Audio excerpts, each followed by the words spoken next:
Ahora, en el 2008 algo pasa que cambia esa ecuación.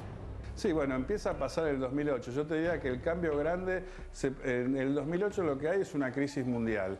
Estados Unidos ocupado con sus guerras en Medio Oriente, Europa que no puede salir de una recesión terminal y cambia un poco el eje geopolítico en toda América Latina. China pasa a ser el primer socio comercial de la región, reemplazando a Estados Unidos. Instituciones como la UNASUR o CELAC se van fortaleciendo. El grupo BRICS emerge como un nuevo polo, Brasil emerge como un nuevo liderazgo. Recordemos que Lula abrió relaciones, recibió al presidente Ahmadinejad en Brasil, intervino en Medio Oriente y al igual que los países bolivarianos mantenían relaciones muy fluidas con Irán.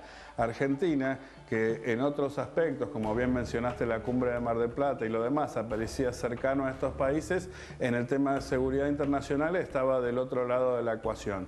Lo que sucede en enero del 2002 es que Argentina firma un acuerdo con Irán para llevar el tema AMIA a una comisión de la verdad.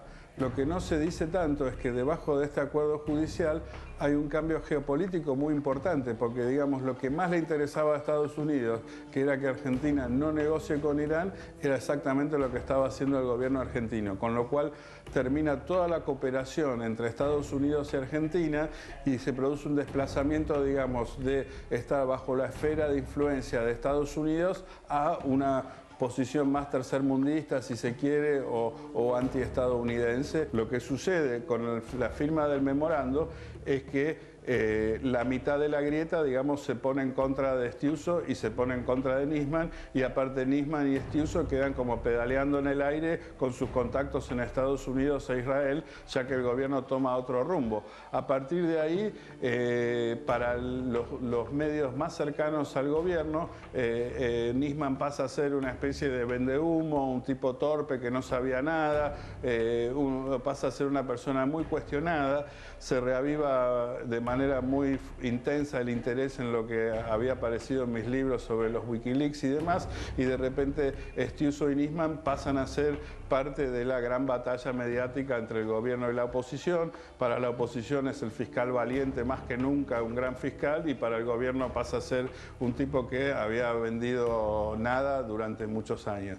Pero bueno, ella seguramente interpretó que había una falta de lealtad de los servicios de inteligencia y por eso descabezó no solo a Estiuso, sino a toda la cúpula, y puso al viceministro de Justicia, nada menos, en un cargo de la CIDE como para continuar la presión judicial sobre la justicia. Seguramente dio lugar, Estiuso era un agente muy poderoso que llevaba más de 40 años en el gobierno, que era el principal contacto de los servicios de inteligencia de Israel y Argentina, de Israel y Estados Unidos en la Argentina. No era una persona que se iba a tomar de buen modo y fácilmente el ser desplazado de su cargo tan importante en los servicios, y me parece un poco que la respuesta fue la denuncia esta del fiscal Nisman, que claramente es una denuncia política, que por lo que se ha visto hasta ahora no hay ningún elemento judiciable en la cosa, y era más que nada una manera de levantar a la oposición y de generar todo un daño político al gobierno de la presidenta que lo había desplazado del cargo. Que es muy posible que Nisman pensaba que iba a ser como siempre, que le entregaba un pequeño resumen de una gran acusación, de que eso los medios lo tomaban y lo reproducían, y que después el informe nunca se llegaba a conocer porque él decía que había muchas cosas de inteligencia que no se podían decir y demás, y quedaba todo medio en la nebulosa, que es lo que había pasado con la causa AMIA durante todos estos años. Pero acá interviene la diputada Patricia Bullrich y la diputada Laura Alonso y lo invitan al fiscal a decir sus verdades o sus supuestas verdades en el Congreso, en una sesión que el oficialismo acepta el reto y redobla la apuesta y dice que va a estar preparado para interpelar al fiscal de la manera más fuerte posible. Yo personalmente creo que el fiscal estaba flojo de papeles para esa presentación. Me parece que el hecho de que haya pasado las últimas horas de su vida intentando intentando que la reunión sea secreta y que no sea pública, también deben haber contribuido a su estado emocional, y más allá de las grandes presiones que habrá sufrido por estar inmerso en este mundo de espionaje y contraespionaje y geopolítica y presiones del extranjero y de locales y del gobierno y demás, bueno, llega a la conclusión a la que llegamos, que es que el día antes de su muerte le pide un arma a su custodio de mayor confianza. Cuando este se la niega, se lo pide a su colaborador de mayor confianza, se encierra en un departamento, se encierra en un baño y aparece al día siguiente muerto con un disparo en la cabeza, que según las pericias es compatible con una herida autoinfligida. Y hasta ahora, si bien todavía no se conocen algunas pruebas que son importantes, no existe ninguna prueba en el expediente que claramente indique que haya sido asesinado, sino antes bien las pruebas que hay hasta ahora indican un escenario de suicidio.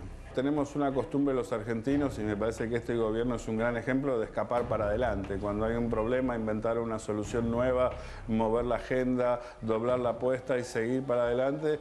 Y me parece que no podemos tapar lo de la AMIA con lo de Nisman, o lo de Nisman con las próximas elecciones.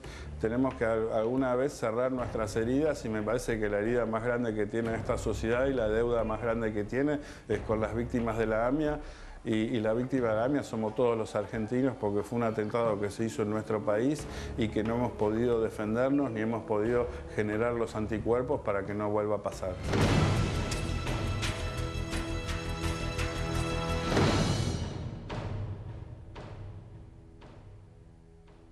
Bueno, Santiago O'Donnell, todo está además en su libro, ¿no? En su libro Argent Leak, y donde, bueno, muchas de las cuestiones que estaba hablando son revelaciones importantes que también sirven, máxime cuando se está en esta guerra permanente de servicios, que lo venimos diciendo, ¿no? Desde el momento en que estalla la AMIA al día de hoy, con el pago de los $400.000 durante el gobierno de Menem, operación armada desde la CIDE. Soborno en el Senado de la Nación, la plata salió de la CIDE.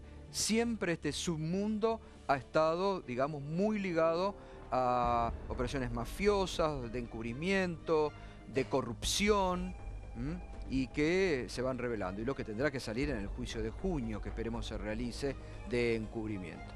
Y un poco la teoría que aportaba Tejeldín antes, ¿no? De la teoría de que los servicios internacionales fueron los que mataron a Nisman, ¿no? La CIA, precisamente, y esto que insistió también Tejeldín en cuanto al Audi, al auto Audi que pertenecía, dijo, a un ex agente de la CIA. Exactamente, y estaba a nombre de alguien que es hija de un jefe de la CIDE, que está imputado y que va a juicio en junio próximo. Algo que la justicia creo que también está tratando de averiguar, sí, ¿no? El tema del Audi, Igual me parece bien el cierre que haces, pero destaquemos que O'Donnell no comparte la teoría de Tejeldín. Claramente él plantea que es otro escenario, ¿no? Dice, que fue un suicidio. Bueno,